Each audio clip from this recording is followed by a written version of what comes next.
This identification of America as New World Garden of Eden is neither casual nor unusual. As Emerson wrote to Carlyle in 1840, "We are all a little wild here with numberless projects of social reform. Not a reading man, but has a draft of a new community in his waist pocket." John Humphrey Noyes, for example, founder of the Oneida Perfectionists, wrote in his History of American Socialisms, "In vital society, strength will be increased and the necessity of labor diminished, till work will become sport, as it would have been in the original Eden state." These communitarians were engaged in nothing less than living myth. Theirs was the attempt to take the raw material of literature and of dreams and turn it into the basis for real life. The time span of this utopian search for the New World Garden is from the 1840s throughout the 1880s. Interestingly enough, this is the same period during which another segment of the population was finding the dominant style of living of pre- and post-Civil War. The rhetoric about sexual purity with the Mormons' practice of polygamy is a spiritual level. He was deeply concerned with treating women as human beings, devising, for example, the system of male continence to free women from the pain and subsequent burdens of childbirth. Secular communitarians, such as those of New Harmony, Indiana, and Brook Farms, understood intellectually the logic of social reform and of abolition. The leaders of all the utopian communities, religious and secular, were men, with the exception of Mother Ann Lee, founder of the Shakers, and Jemima Wilkinson, head of the Jemimikins. In every case, however, the leaders made conscious attempts to create new sexual roles for their followers, much as novelists create roles for their characters, and in nearly every case the communities disbanded when the leaders died or left the community. Interestingly, Emerson had predicted their demise as early as 1842. The reforms have their high origin in an ideal justice, he wrote, but they do not retain the purity of an idea. They are quickly organized in some low, inadequate form and present no more poetic image to the mind than the evil tradition which they produced. This, then, is our criticism on the reforming movement, that it is in its origin divine, in its management and details timid and profane. The three foremost religious communities in 19th century America were the Shakers, the Mormons, and the Oneida Perfectionists. Ann Lee, founder of the American Shakers, came to America with 8 disciples in 1774 after she had received a revelation directing her to establish the millennial church in the New World. She met with immediate success. While congregations of Baptists joined the Shakers, the first American Shaker settlement was established at Watervliet, New York, and within 5 years, several thousand people had been converted, all of whom acknowledged Ann Lee as the female Messiah, the mother in Christ, and called her Mother Ann.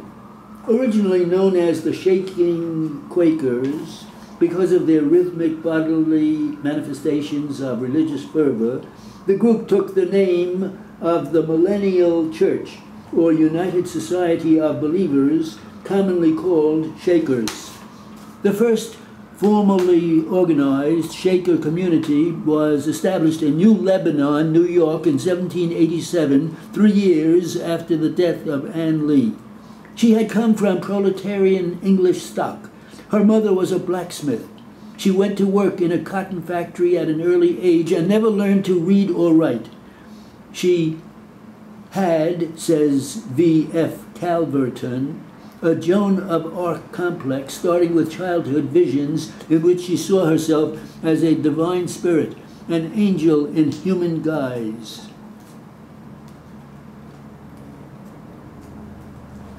Is that?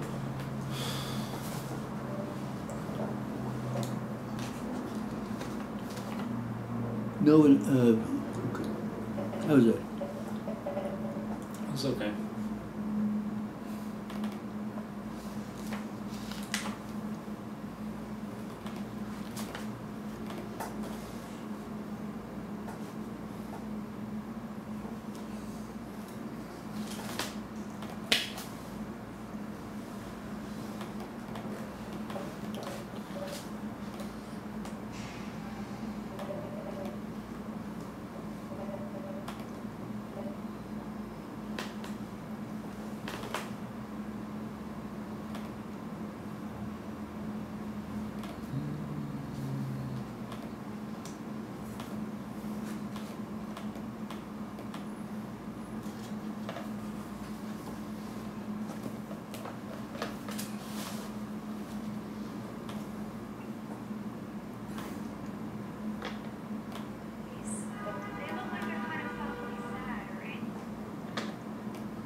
I understand that this tenant here, this woman, is sick. Which tenant? What? This tenant who's in here. That someone said she was sick, and that one of the guys downstairs came up and he found a lot of New York Times piled outside her door. So he got permission from the super to go into the apartment in case she's passed out or something. And she was just sick in bed, she couldn't move.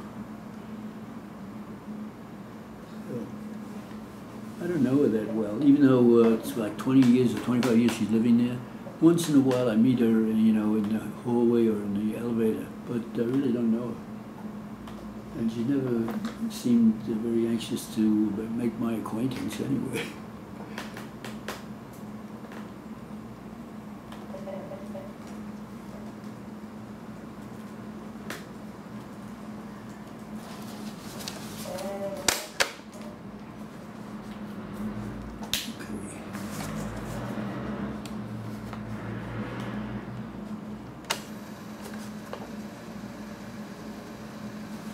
Want to take a medical?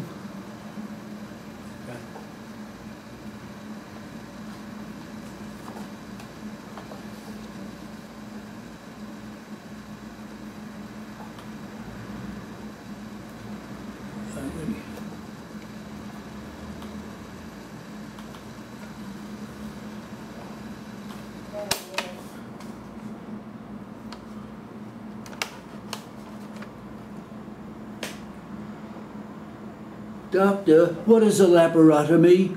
A laparotomy is from the Greek laparos, meaning soft. Is it a term used to describe an incision, doctor? Yes, it is, through the soft part of the abdominal wall. And that is between the ribs, is it? Well, between the ribs and the pelvis. Is the term also used to mean an exploration of the abdomen? Yes. At one time, laparotomy was a common procedure to confirm a diagnosis and the extent of disease. And is that especially when the cause of abdominal symptoms was uncertain, doctor? Yes, it is now less common thanks to the development of diagnostic techniques. Such as what, doctor?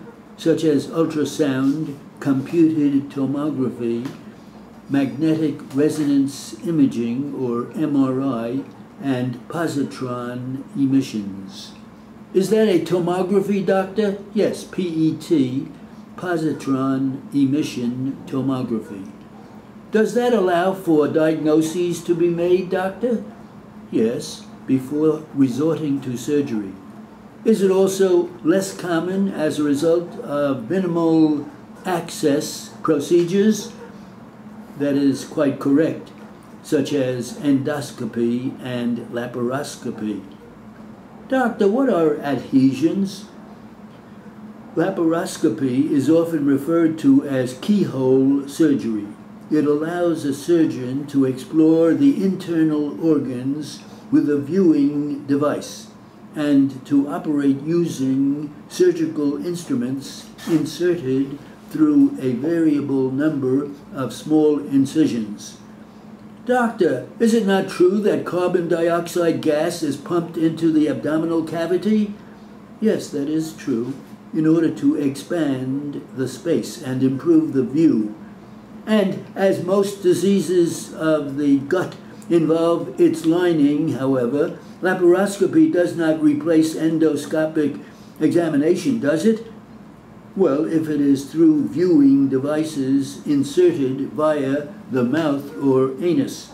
Doctor, one of the most common reasons for laparotomy or laparoscopy is to divide abdominal adhesions, is it not? Yes, so-called adhesiolysis. And this adhesiolysis, or adhesions, are strands of fibrous scar tissue, are they? Yes, they form within the body cavities as part of the healing process. And may they form, doctor, thin sheets of tissue? Yes, like shrink wrap, or they resemble thick, non-elastic bands. Doctor, these adhesions can be forming a web of matting over the surface of the internal organs. Is that not true? Yes, it is true. And it causes what? It causes them to stick together. And the most usual cause is what? The most usual cause is internal cuts and burns made during surgery. And is that following pelvic or abdominal surgery? Yes, it is. In 93% of the people who are found to have adhesions when re-examined at a later date, making them one of the most common post-operative complications. And they are especially likely to form in whom?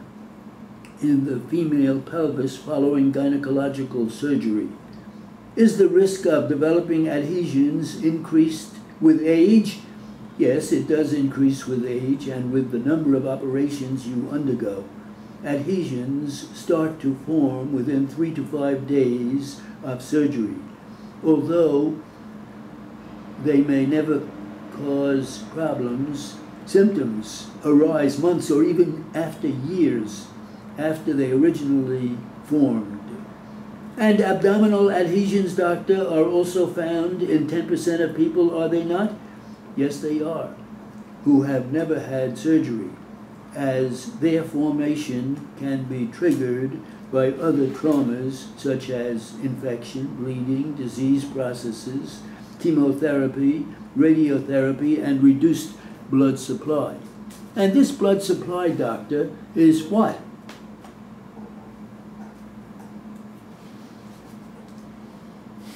Okay.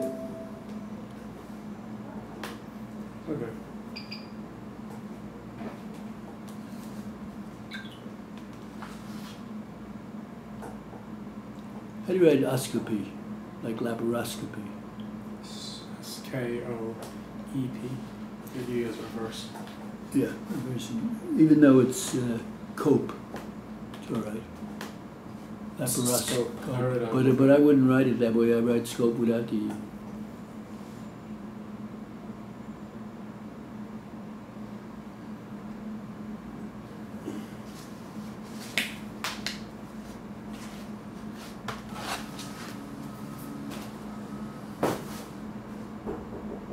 That must be Olivia. It's my student, I think.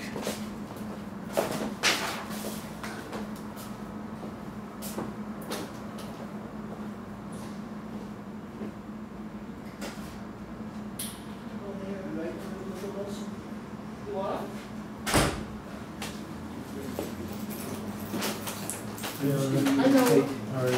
I'm all right, yourself. On laparoscopy. Laparoscopy? Well, you got to know the medical. Yeah. Okay. How are you doing? You got any questions? No, good. I put this over here?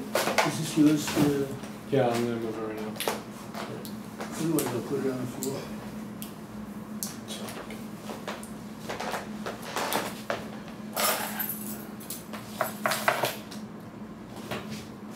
So I had a big day today. I was out in Melville. Right, you and Curtis? You know, no, I haven't seen you. I thought he was supposed to go open. That was this past Oh, that was weekend. the job last week. I thought you was taking him this morning to another agency. Oh, well, that, I didn't get around to it, Oh, and I hadn't heard from him. But we can do it in a day or two. mhm. Yeah, he's gotta go to a job anyway. You got a Where job is in it? Columbia? Now? No. What do you got now? I'm just going to visit Fabiola. Oh, okay.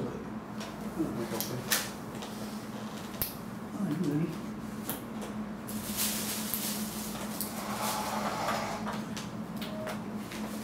Let me open the window. Forget it all.